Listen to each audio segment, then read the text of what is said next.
Could some people come up and pitch you something that they're like a creative service and we can hear how they sell you something?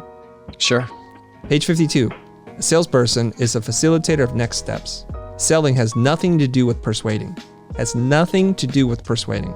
It's not our job to talk people into things. Selling is about determining a fit between the buyer's needs and the seller's supply. Blair runs a consultancy. He's an author, and he might need help with social media or content creation or marketing or design. Sell us one of those things so that there's an actual, maybe there's a slim chance you'll sell Blair something. Who knows? Kavish, I'd like to introduce you to Blair Enns. What do you got to sell? Hi. All right. So, hi, Blair. I wonder, you are writing a new book, right? So, could you tell me the name of this new book, if possible? I cannot tell you. It's a matter of personal policy that I don't talk about whatever book I'm writing. So, Blair, I actually run a marketing agency. It's called Wellpick Media. And I was wondering if you want to hire us for marketing your book. Yeah, I really appreciate you reaching out and asking. No, I don't. You don't need that. No. All right, Blair. I would just like to ask you, how was your sales with the previous book? Were you satisfied with it? Yes, very satisfied. You were extremely satisfied. Yes. Sure, you touched millions and millions of lives, but we have a way in which you can touch even more lives, and not in a very hard sell approach, but just with a few optimized ads and a few creative ads. So would you be interested in reaching out to more millions and millions of people with your influence? Well, I already work with an entire ads team as part of my marketing team, so I would just refer you to them. Okay, that was a respectable attempt. What could Kavish do better? Well, the fundamental problem is that we're setting up a situation where you have something to sell and you're trying to sell to me without going deep. But now you did probably the best you could of, Kavish, in that you picked up on something that has already come up. So you got a piece of information that says, I've got a book coming out, and you thought, okay, I can help with that. So instead of just pitching me something, whether you knew I had a possible need for it or not, you identified an area of need and you asked me about it. So I think you did as well as anybody could have expected you to do in that situation. But the reality is, if I don't see that I have a problem, then there's very little you as a salesperson can do. If I don't think that I have a problem, it's the same as me not having a problem. If there's nothing that you can help me with, from my point of view, it doesn't really matter what your point of view is. Now, you can see an obvious problem. Maybe I tell you the name of my ads team and you go, oh, I know those guys. They do horrible work. And maybe you wouldn't say that to me, but it's just reinforcement to you that you think you can help me with something. But I'd like to break it down a little bit more. Yeah. Kavish, here's what I saw. So your first stab at the problem was to tell him what you think his problem is without even having real dialogue with him. That would be mistake number one. Mistake number two that I saw is in your panic, and it's natural that you're panicking at that moment, you start talking about yourself. And that's when my interest meter went from 4 to like 1. I need to feel that you're concerned about what it is that I'm concerned about, and you haven't done enough there. But you did exactly what we'd hope you do, which is get up here and pitch hard. And for that, you win our respect. Let's try it one more time with the next person. I noticed the website is good and it's really well built out. But I also had a look at your Instagram page, and I'm realizing that your posts aren't really frequent. I was wondering if you've considered using Instagram as a funnel in terms of getting clients to your website. You're probably underperforming on the organic part of those platforms. So go on. So my offering is to you. I know it can be difficult for entrepreneurs to have their hand in every basket and manage it to the best of their ability. So I'm offering to create organic content that will drive sales generation, will drive leads to your website for your Instagram page. What do you think about that? I think as I have somebody else on my team who manages marketing and manages our marketing team, that's not my call to make, but I would be willing to introduce you to them. And basically, if they like what they hear from you, it's really, I'm not going to tell them one way or another. I'll just say, I had this conversation with this guy. I'd like you to listen to him. Don't read anything into it. If you think there's some value there, go ahead and do whatever you think is appropriate. I'm willing to make that introduction. Thank you. Thank you. Very well done. All right. Round of applause for Kadim. All right. Well done. Okay. Blair, critique and analysis, please. I think under the circumstances, given the platform that he has to do this in, I was super impressed. And at some point we both knew he had something to sell. I'm always open to, being an entrepreneur, I'm always interested in talking to people who have bright ideas about things. But then I'm also learning to be a good manager, and I don't micromanage my marketing team. They know a lot more about this sort of stuff than I do. And I know they have marketing priorities for the year, including marketing a book, if it ever comes out. Very nice. Very well done. You can sleep well tonight, my friend. Sleep well that you got a very positive review from Blair. Okay, so I have a question for you, Blair. Is there anything that you're doing that you could use some external expertise that you don't have in-house?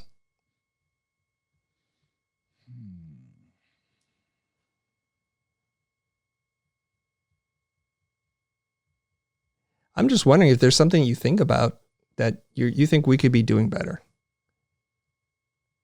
As an entrepreneur, things that keep you up at night, like, we're not performing well there. I'm not sure. What I refer to internally as quality cues, the overall quality of stuff that is designed that isn't marketing, even documents, like the normal. In fact, I've been looking for somebody it's really hard to find a document designer these days. It used to be actually a fairly common skill.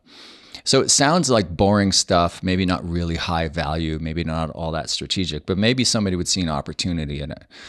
That's what I would like to have somebody where it's like, hey, can you look at this, make that better, make that better, make that better. And it's usually not the stuff that touches marketing because there's a dedicated team. There's all the internal stuff, on the LMS, some elements of the training materials, etc. I'm also interested in a designer for the next book. The next book is going to be more highly designed. So I'm interested in that too. So it sounds to me like you're looking for somebody who can help improve the internal aesthetic of the documents that are not public facing yet. Yeah. Yep. Okay. And would that have any material impact on your business if that were improved? Or is that just a personal thing, like it's a matter of pride?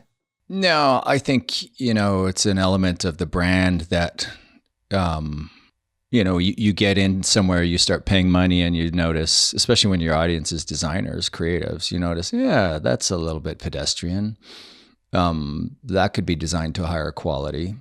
So I would say like all printed materials and some of the web-based stuff that's on the LMS. Our marketing team doesn't touch the LMS. We basically use something out of the can. Okay, so you had mentioned something like it didn't feel like it was up to the standard in which you have set for the Win Without Pitching brand, right? Yeah. And you said like it's kind of pedestrian, like maybe people don't even get excited about it, but if somebody was really excited about it and took a look at all these documents and really took ownership of that and just really brought it to that standard that you talked about, is that even worth any money to you to do? Yeah.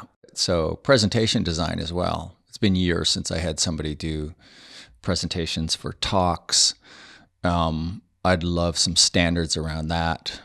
Yeah, are we getting somewhere now? Are we getting something? I know it doesn't sound super meaty, but then, here's the other thing. It's the hardest thing for me to hire a designer, right? Because what happens is they try to make me eat my own dog food. They read my material and then they come back with these crazy proposals with the high prices, keenly aware of the fact that they need to sell to me a certain way. And it just creates a whole lot of awkwardness. So it's the hardest thing for me to hire a designer. And so again, there are designers on the marketing team, but I leave them alone. I don't use them for non-marketing stuff.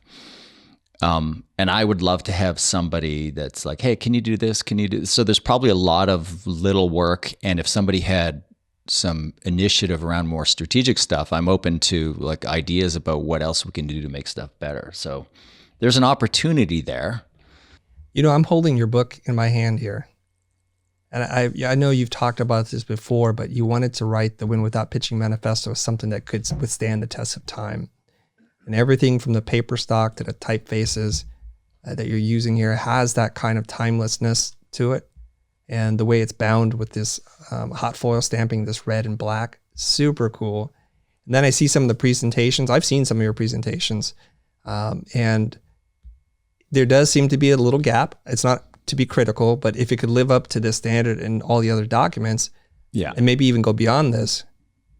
I mean, we know designers who could do that.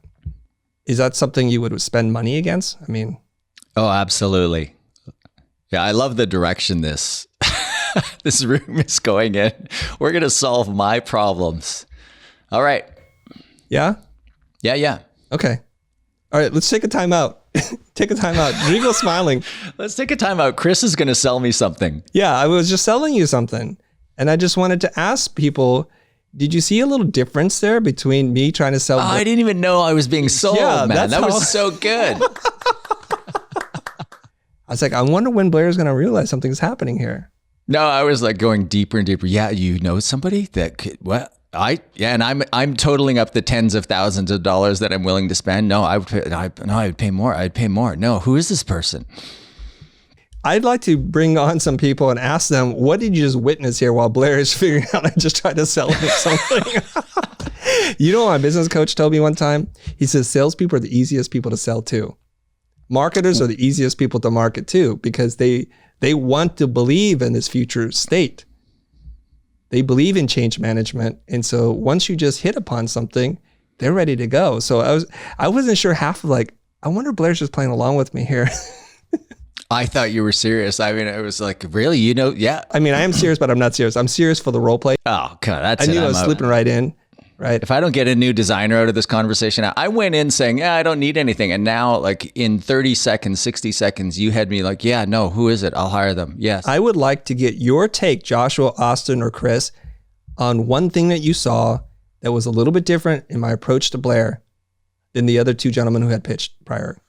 The reason why I didn't recognize it at first was because it started like a very ordinary conversation. And I actually thought you guys were just talking. Our director of coaching, Shannon Lee, I heard her say this to a group once. She said, all very good conversationalists, right? If you're an adult, you're a good conversation. You have, and maybe there are a small number of exceptions to that, but let's just assume everybody in this room, we're all really good communicators. We're good at understanding people. We're good at listening. We're good at expressing our points. The moment the conversation is about sales, we somehow lose our shit. And we feel all of this pressure to say exactly the right thing, to be the slick, polished person. And I often say, if I could do one thing for you, it would be this. Have you unlearn all of the baggage you think should be associated with a sales conversation. It's the same as talking to a parent, a child, a peer, a mentor, everything. If you know any homeschooled kids, what's really strikes you about homeschooled kids, they talk to everybody the same way. They treat everybody, they talk to an adult the same way they talk to a child. Doesn't matter who you are, they're the same genuine person, and their personality doesn't change because they don't think, oh, this is an older person.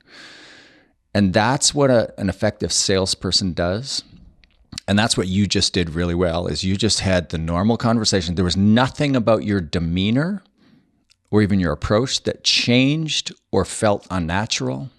Chris, what you did so well naturally, and what I witnessed in all of your role play videos, is your conversations with people like us, your students, is the same way that you go about selling. It's just genuinely caring about what's happening, in the other person's brain and what they're thinking about. And so that's what I noticed.